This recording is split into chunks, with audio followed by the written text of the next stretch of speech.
Welcome to The Explainer. Today, we're diving into one of the absolute most spectacular, heart-wrenching, and, well, triumphant stories in modern sports history. This isn't just a story about a football team. No, it's a total saga. We're talking a meteoric rise to the absolute pinnacle of Europe, a frankly devastating financial collapse, and then an unprecedented resurrection fueled entirely by sheer human loyalty. Let's get into it. So here's the central mystery we're unpacking today. How exactly does a European giant, a team boasting literally some of the greatest athletes to ever grace a pitch, just lose everything? How do they fall all the way down to the amateur leagues, only to defy absolutely every odd and rise right back to the top? Well, to truly understand the sheer depth of their fall and the crazy miracle of their climb, we first have to understand just how high up they actually were. Okay, let's dive into this. Part 1. The Pinnacle. 1999 European royalty. To really get a grip on their dominance, we have to travel back to the late 90s. At that time, Parma wasn't just a participant in Italian football, they were an absolute powerhouse on the continent, literally striking fear into the hearts of Europe's oldest establishments. Let's look at the 1999 UEFA Cup final, for example. On May 12, 1999, Parma traveled to the Luzhniki Stadium in Moscow to face the French giants Marseille. And guys, this was in front of a massive crowd of 61,000 spectators. That was the highest attended single-leg UEFA Cup final at the time. And what did Parma do? They completely dismantled them. Hernan Crespo opened the scoring with this cool lob in the first half. Paulo Vanoli added a brilliant header, and Enrico Chiesa sealed the whole shebang with a thumping volley. A 3-0 masterclass. They didn't just win their second UEFA Cup that night, they made a massive statement. Because see, this wasn't just a good team, they were absolute football royalty. Just think about it. You had a young Gianluigi Buffon in goal, fiercely protected by a defensive wall of Lilian Thuram and Fabio Cannavaro, while Hernan Crespo and Juan Sebastian Veron orchestrated the attack. These are names etched in football history, right? Legends who would go on to win World Cups and Ballon d'Ors. Back then, Parma was the ultimate destination for top-tier talent. Which brings us to Part 2. The collapse. From champions to amateurs. But as we know, gravity is a pretty relentless force. Fast forward to 2015, and the narrative takes this dark, frankly unimaginable turn. The dazzling lights of European nights were suddenly replaced by the grim reality of courtrooms and unpaid bills. 200 million euros. Let that sink in for a second. That massive, crazy number represents the crushing, completely insurmountable debt that suffocated the club.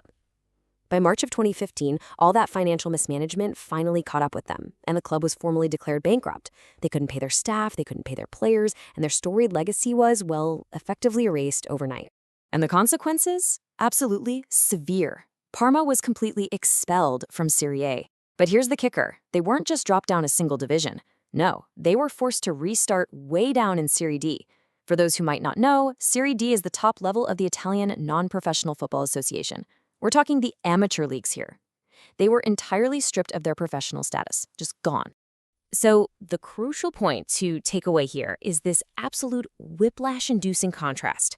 On one hand, you have global superstars lifting European trophies in front of tens of thousands of screaming fans.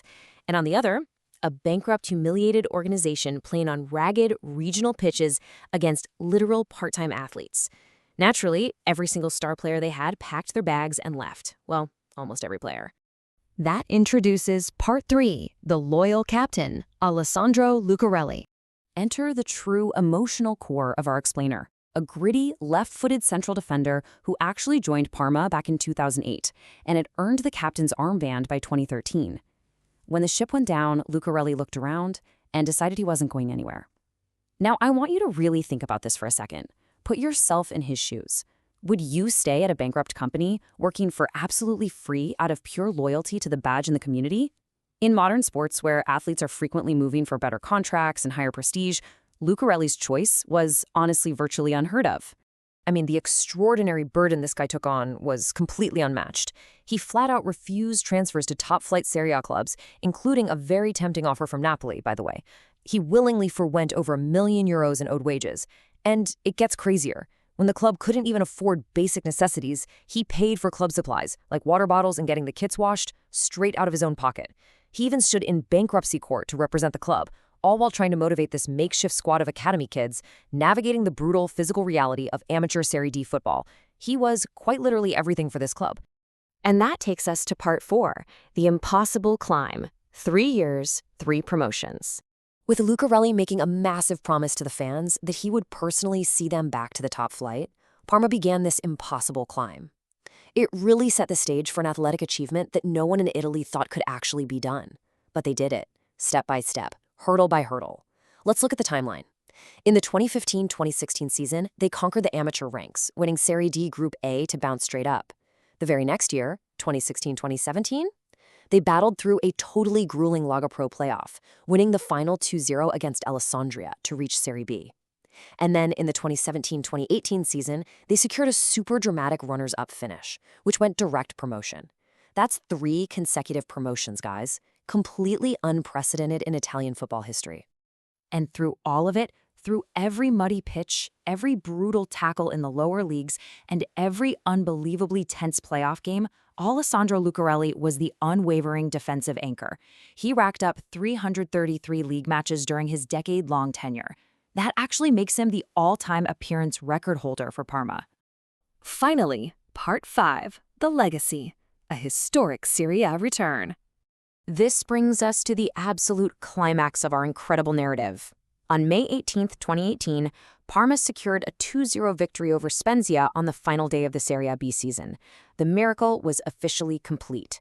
They had fought their way all the way back from the graveyard of amateur football to reclaim their rightful top-flight status in Serie A.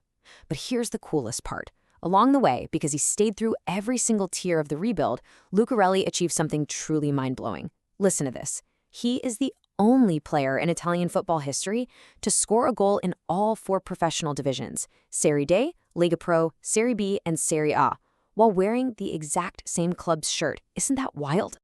So it is absolutely no wonder the fans gave him this title, Mr. Parma. It perfectly summarizes a legacy that goes far, far beyond clean sheets or tackles. He is the ultimate one-club man. He was a captain who didn't just refuse to abandon the sinking ship. Instead, he grabbed a bucket, started bailing out the water, and pretty much single-handedly steered them back to safe harbor. Then on May 27, 2018, at the age of 40, Alessandro Lucarelli officially hung up his boots. He retired literally days after fulfilling that incredible promise he made to the city in their absolute darkest hour. But he didn't really leave. He immediately transitioned into a club manager role, making sure his steadying presence remained right there, as Parma re-established themselves among Italy's elite. Which leaves us with this final thought to reflect upon. Today's football landscape is, let's be honest, increasingly defined by massive transfers, endless wealth, and players who just shift allegiances for the right price. So, in an era of mercenary sports, it really begs the question, will we ever witness a story of loyalty this pure again? Alessandro Lucarelli and the resurrection of Parma remind us that sometimes the true heart and soul of a club is worth infinitely more than any paycheck. Thanks for joining me on this explainer, and I'll catch you on the next one.